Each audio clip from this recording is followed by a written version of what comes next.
For thousands of years, one ancient story has refused to fade, refused to be dismissed, and refused to be forgotten.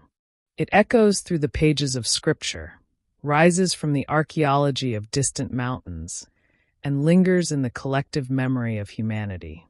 This is the story of Noah's Ark, an account so mysterious, so massive in scale, and so persistent across civilizations that even modern scholars cannot completely ignore it. Whether viewed as divine judgment, historical catastrophe, or symbolic truth, the flood narrative remains one of the most astonishing events ever recorded. But what exactly happened? How did one man, guided by God, construct a vessel capable of withstanding the fury of a world-ending deluge? According to the book of Genesis, the world during Noah's lifetime was not merely sinful, it was corrupt to its core. Human violence, moral decay, and rebellion against God had reached alarming levels. Genesis 6 verse 5 describes it plainly. Every inclination of the thoughts of the human heart was only evil continually. Yet in the midst of a society collapsing under its own wickedness, one man stood out. Noah, described as a righteous man, blameless in his generation, walked faithfully with God. His character alone set him apart in an era where righteousness had become almost extinct. God's decision to bring a great flood was not a sudden reaction, but God's instructions to Noah were explicit. The ark was to be built out of gopher wood, a material widely understood as durable, resin-rich timber capable of resisting decay. Its dimensions were extraordinary: 300 cubits long, 50 cubits wide, and 30 cubits high. In modern terms, the vessel was roughly 450 feet in length, 75 feet wide, and 45 feet tall. Longer than a Boeing 747, and with triple-deck capacity comparable to modern cargo ships.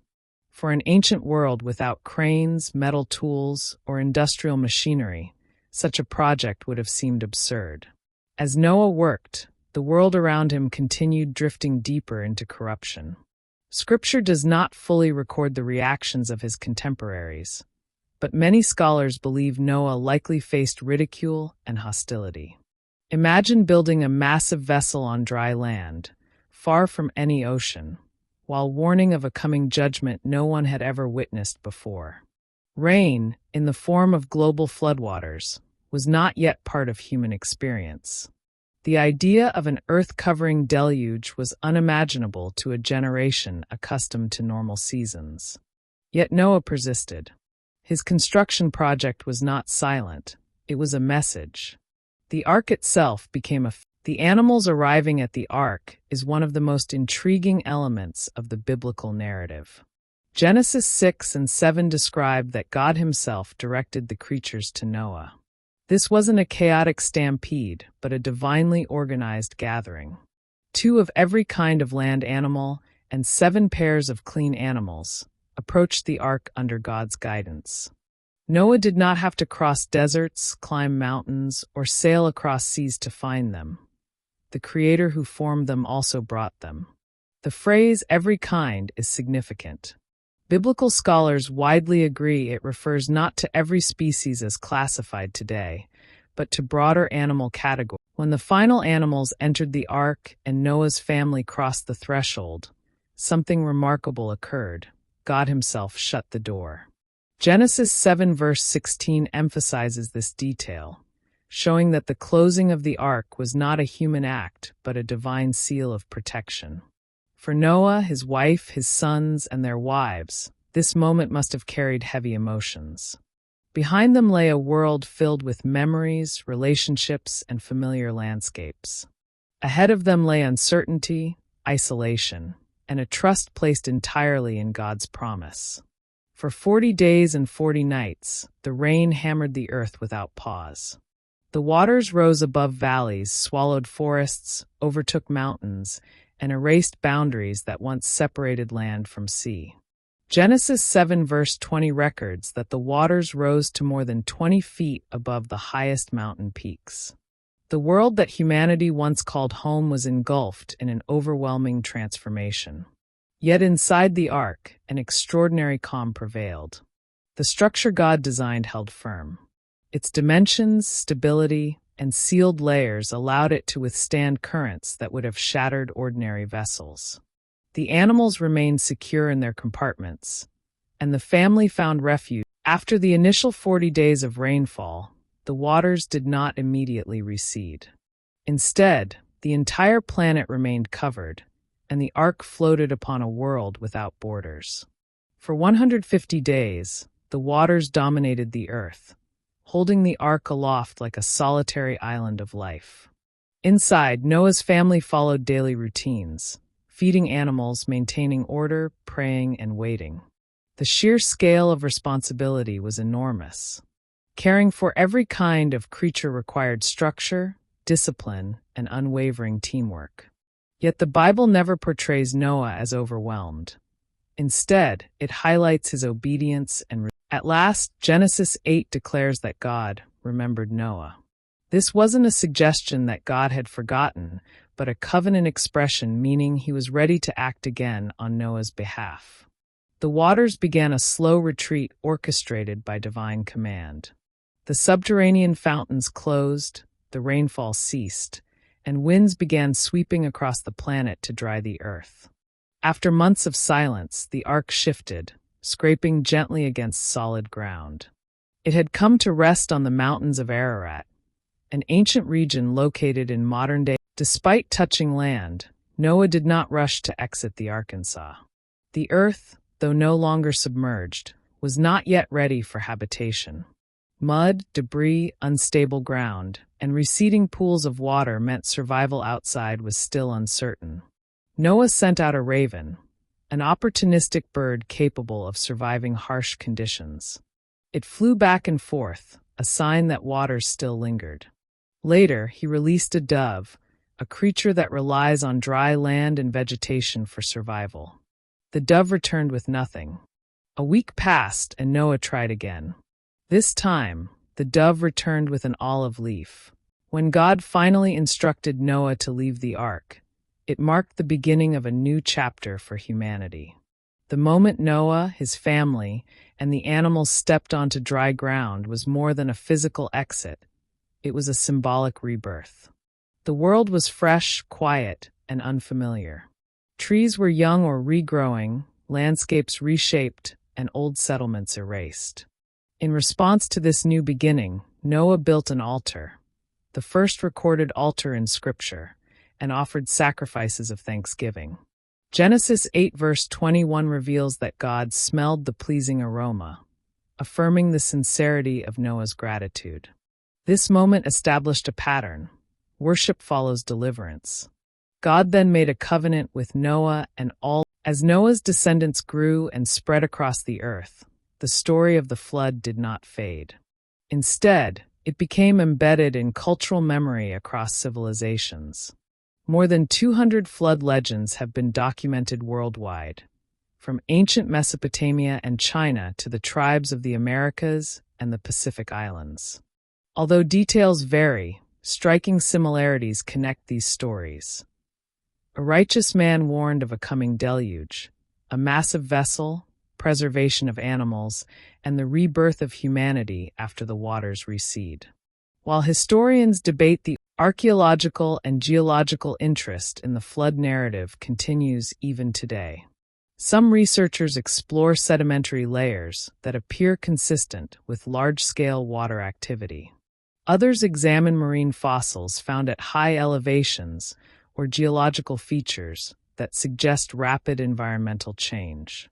While science cannot reconstruct every detail of the flood described in Genesis, many findings leave room for possibilities consistent with a massive historical event. Additionally, expeditions to the mountains of Ararat have produced intriguing. Beyond its historical and archaeological intrigue, the story of Noah's Ark carries profound lessons for the modern world. It illustrates the consequences of unchecked evil, the importance of righteousness, and the reality of divine justice. But it also highlights mercy. God did not abandon humanity to its fate. Instead, he provided a path of salvation. Noah's obedience shows that faith is not merely belief.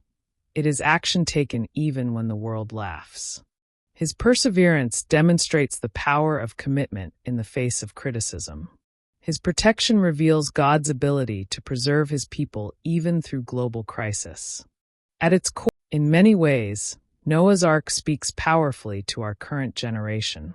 Today's world faces moral confusion, rising violence, and spiritual decline reminiscent of the days described in Genesis. The idea that humanity could once again drift so far from God is not far-fetched.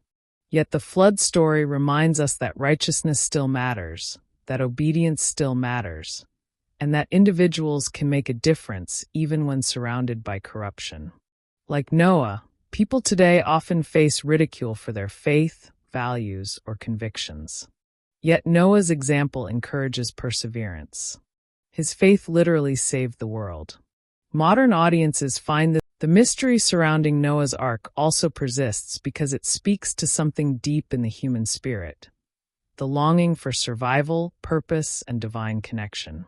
Every culture tells a version of the flood story because every culture remembers a time when human fragility was exposed and divine power was undeniable. The Ark becomes a symbol of hope in disaster, assurance in chaos, and guidance in uncertainty. For believers, it demonstrates that no matter how overwhelming circumstances appear, God always provides a path of escape. Even skeptics find the world that emerged after the flood was fresh but challenging. Noah and his family began rebuilding life from the ground up. They cultivated the land, raised animals, and re-established community from a single household. From these 8 people, nations would eventually form, languages would spread, and cultures would flourish. This transition from destruction to multiplication reflects a divine pattern. God brings restoration after judgment. Even though humanity would again struggle with sin, God's covenant ensured that Noah's Ark continues to spark fascination because it blends the supernatural with the historical. The precision of the Ark's dimensions, the organization of animals, the timing of the flood, and the covenant afterward reveal intentionality far beyond mythological storytelling. Unlike mythical accounts filled with conflicting gods and chaotic events, the biblical narrative is structured, purposeful, and morally centered. This gives it an enduring credibility and impact. The Ark story has influenced art, literature, and theology for thousands of years. Yet perhaps the greatest mystery of Noah's Ark is its message for the individual heart. The flood narrative teaches that God sees the state of humanity, but also the heart of each person. Noah was not saved because he was perfect, but because he walked faithfully with God. His relationship with the Creator shaped his decisions, his resilience, and his destiny. Today, many wonder how to navigate a world filled with uncertainty, conflict, and moral tension. Noah's story offers a blueprint. Live righteously, listen for God's guidance. More than 4,000 years after it was recorded, the story of Noah's Ark still shocks the world, not because of its age, but because of its relevance.